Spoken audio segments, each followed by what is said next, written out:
Dear Roni, Tom, Danielle, and Yonatan, I spent the last few days rereading all the letters I have written you over the last 13 years. It's hard to believe. I started writing you letters on Yom Kippur when Yonatan was born.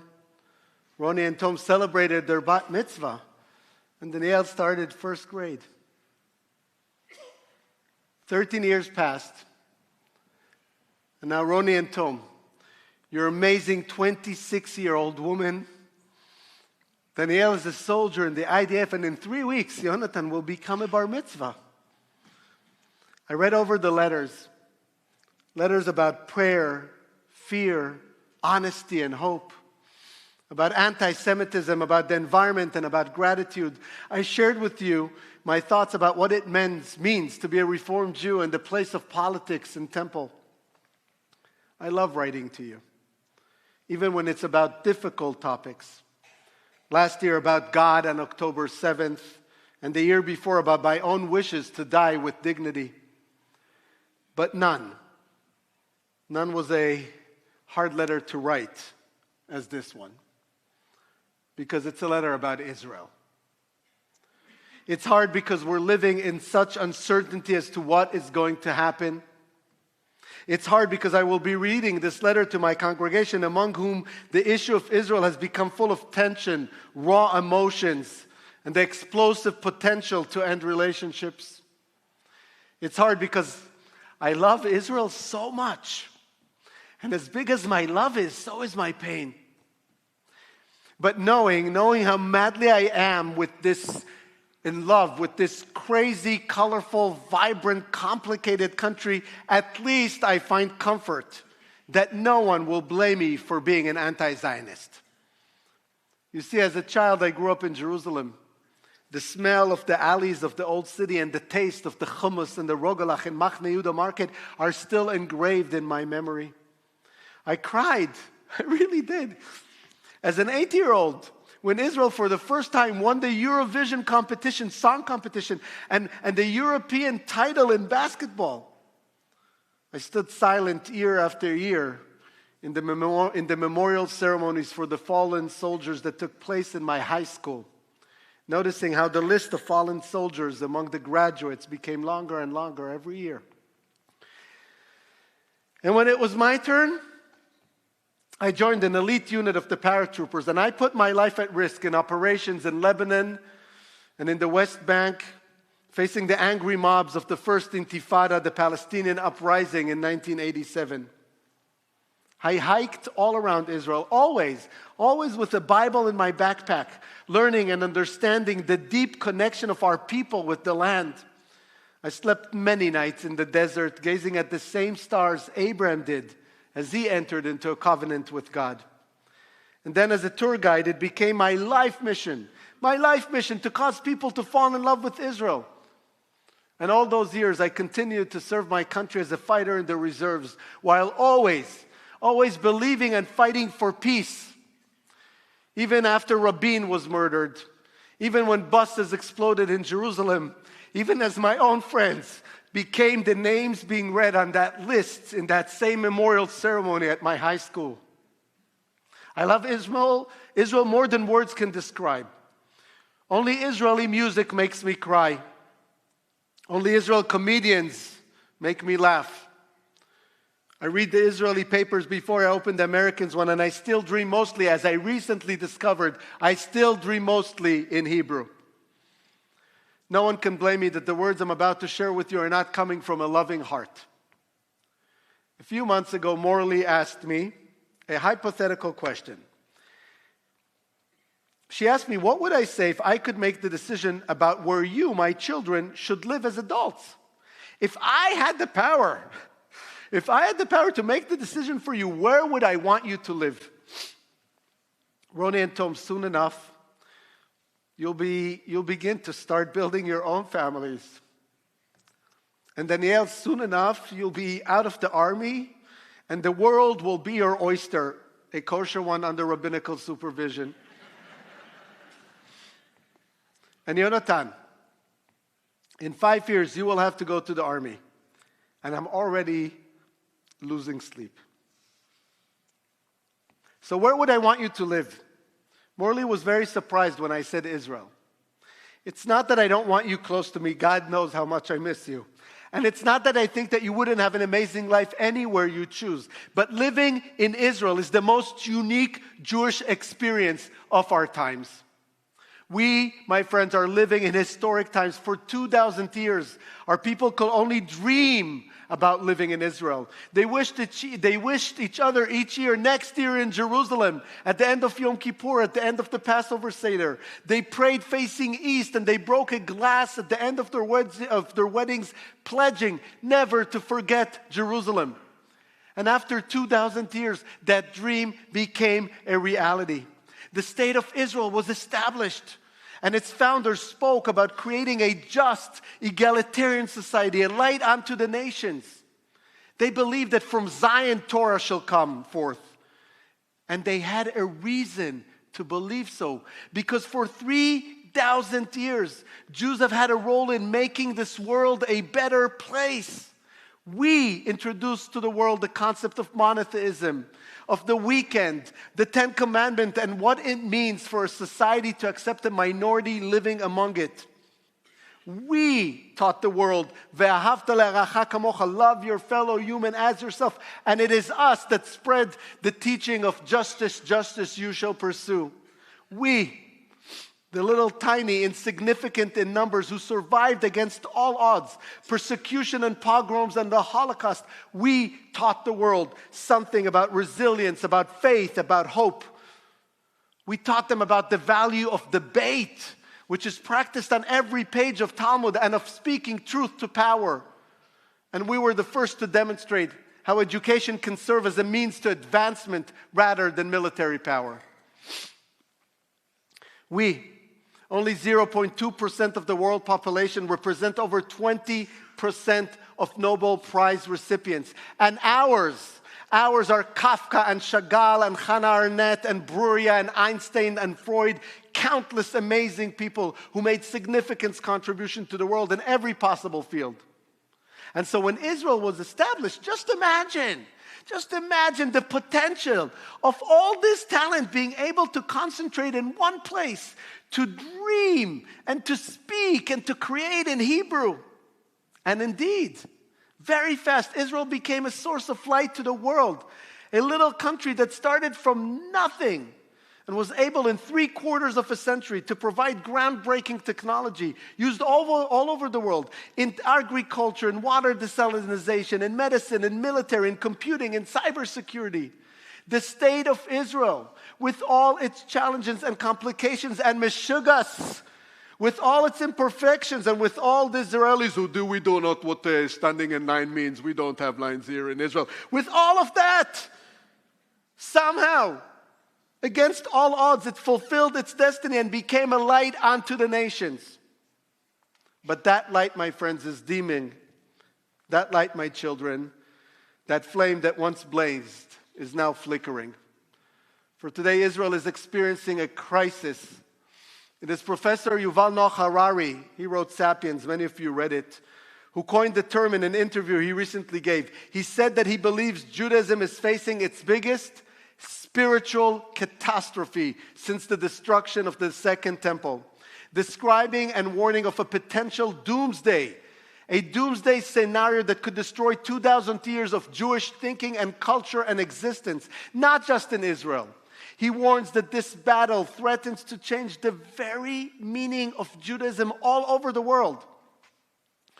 And what Harari is referring to is the ideological battle taking place today within Israel, between the values and principles on which Israel was founded and a rising messianic movement that proclaims Jewish supremacy.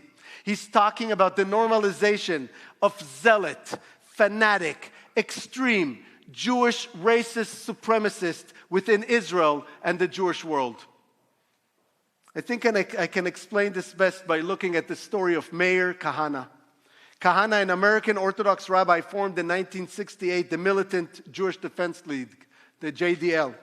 In 1971, after being sentenced for conspiracy to manufacture explosives here in the States, he moved to Israel and he founded a party called Kach. He failed to gain enough votes in the 1973 general elections, but in 1984, his party won 1.2% of the vote, just barely passing the electoral threshold and winning one seat in the Knesset, the Israeli parliament. And while in the Knesset, Kahana was largely boycotted by other members who often left the chamber during his speeches. In 1988, he was suspended for the Knesset for threatening an Arab member with a noose. And shortly after, the Israeli law was changed and Kach was disqualified from running in the 1988 elections, ending Kahana's career just after one term. That was 1988. Fast forward 34 years to 2022, to the moment where Benjamin Netanyahu, in order to form a coalition government, appointed Itamar Ben-Gvir as the Minister of National Security in his government. And for those who do not know, Itamar Ben-Gvir is a devout student of Meir Kahana. Itamar Ben-Gvir is known to have a portrait in his living room of Baruch Goldstein, the man who massacred 29 Palestinian Muslim worshippers in Hebron in 1994. He's the same Itamar Ben-Gvir that in a video clip from 1995 that was filmed in Purim is seen dressed as Goldstein and saying, "He is my hero." In 1994, after that massacre, in an address to the Knesset, Prime Minister Yitzhak Rabin denounced Goldstein and he declared, "You are not part of the community of Israel." And he called him an embarrassment to Judaism. Shimon Peres called the murders a horrifying act which stands out in shocking contrast to our basic Jewish values. Rabin's response reflected the mainstream Israeli and Jewish reaction of revulsion towards Goldstein's acts. Tragically, Rabin himself, as you know, was assassinated less than 2 years later in November 1995 by another Jewish religious extremist. 34 years after those fierce words, Benjamin Netanyahu caused Yitzhak Rabin to roll in his grave as he invited Itamar Ben-Gvir into his government alongside Bezalel Smotrich and their political parties and gave them the kind of legitimacy and power they could have never, ever dreamt about. These two, Ben-Gvir and Smotrich, are among the main reasons that Israel is being treated as a pariah and being blamed for committing genocide. For it is these two who, whenever given a microphone, time after time, promote the idea of occupation, settlement, and encouragement of immigration as the way to solve the problem of Gaza. These two who, when given the opportunity, at best, they close their eyes, and at worst, they encourage violence and human rights violations against Palestinians in Judea and Samaria. And these two, and this is their worst sin, which Israelis in Israel today say they will never be forgiven for.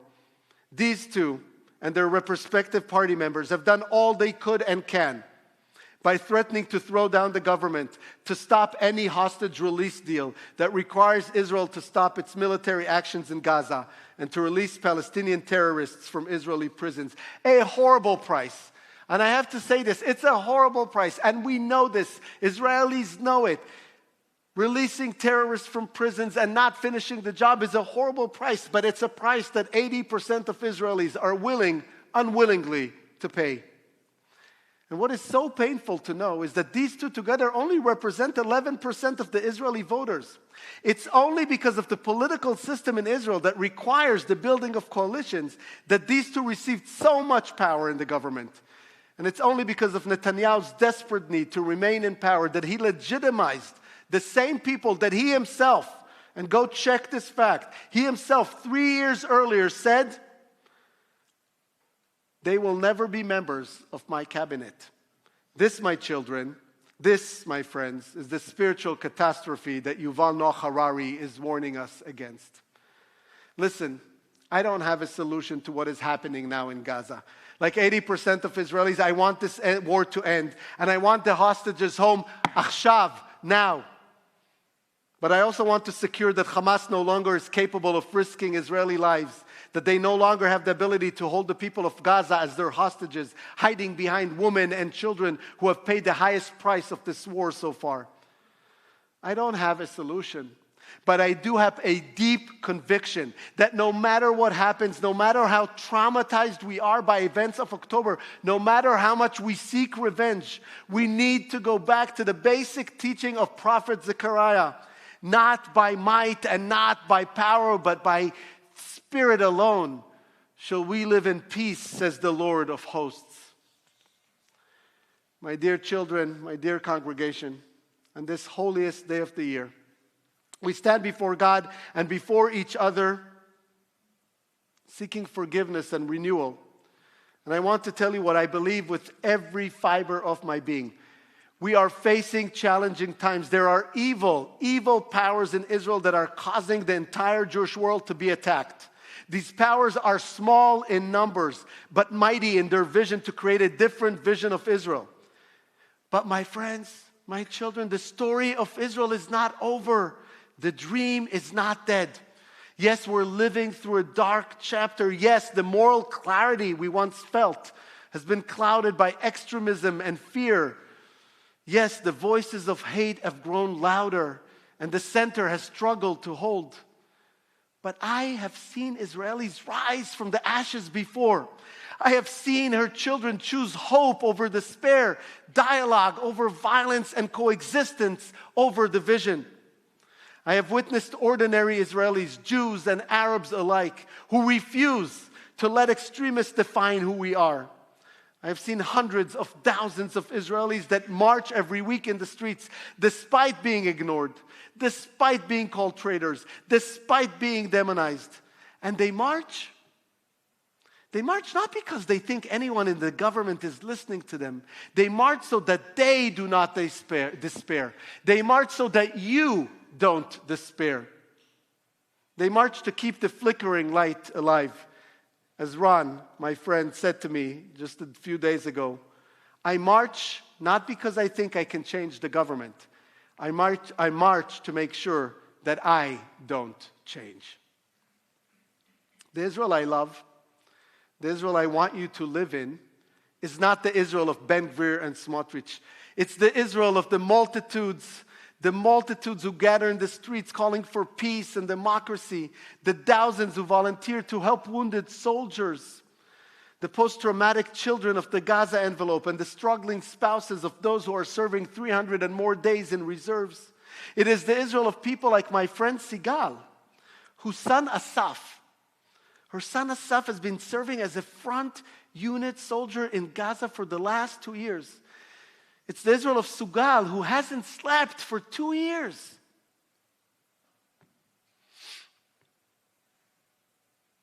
And yet, she understands, and Asaf understands, that living in Israel requires the willingness to make sacrifices beyond any normal human capacity. It's the Israel of those who value and love the land, those who value and love the land, but value peace and life even more. It's the Israel of those who want Judaism to belong to all Israeli, not just Orthodox Jews. Those who don't claim superiority over women or over Reform Judaism. The Israel of those who understand that collective responsibility means that they are willing to carry their fair share in protecting the country, holding a gun on the border, not a Talmud in a yeshiva. It's the Israel of doctors and nurses who treat every patient equally. It's the Israel of teachers who educate for tolerance, of soldiers who maintain their humanity even in the midst of war, of artists and writers and thinkers who refuse to surrender to hate. We're entering a crucial year. Sometime in this coming year, there will be elections held in Israel. And these elections will determine if we defeated or succumbed to the moral catastrophe of Jewish Messianic supremacy. We are in the last 2 minutes of the fourth quarter. I know, my kids, you don't understand this because you don't have football in Israel. But believe me, we are running out of time. And so this Yom Kippur, I'm making you a promise. A promise to do all I can here in the United States to make sure that American Jewry does not abandon Israel to those who would pervert its meaning. to make sure that we will not let fear silence our voices, that we will speak up for the prophetic vision of justice and compassion, even when it's difficult, even when it costs us friendships, and even when it makes us uncomfortable. I'm making you, my kids, a promise to remind anyone willing to listen that loving Israel means demanding more from our Jewish leaders. It means demanding from the leaders of our organizations, from federations to AJC, from AIPAC to JNF, from religious movements to our representatives in Congress, to demand that they denounce any leader who will win these next elections and choose to endorse racist and extremist political parties. Any leader that will choose his own narrow interest of political survivor over building a large coalition that represents 80% of Israelis that want to see Israel marching in a different direction. I'm making you a promise, my kids, to hold fast to this truth, that the battle for Israel's soul is not over. The outcome is not predetermined. Each of us has a role to play. Each voice matters. And each act of courage, each word of truth, each bridge we build makes a difference. So yes, my children, I still want you to live in Israel. Not because she's perfect, but because she's yours to shape. And not because the work is done, but because the work desperately needs you. And I don't know anybody better to do the work. Not despite this painful moment, but because of it. This is what our tradition teaches us on Yom Kippur, that change is possible, that we are not prisoners of the past, that tomorrow can be different from today if we choose and if we make it so. May this year be a year of turning for Israel, for our people, for all who yearn for peace.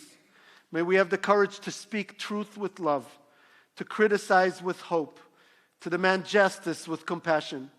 And may we never ever stop believing that the light we carry within us, the light of Torah, the light of justice, of human dignity, can overcome any darkness. And I'm asking you to make one promise to me. Stay safe and watch over each other, because I love you more than anything in the world. Gmar Chatima Tova. May we all be sealed in the book of life.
Ven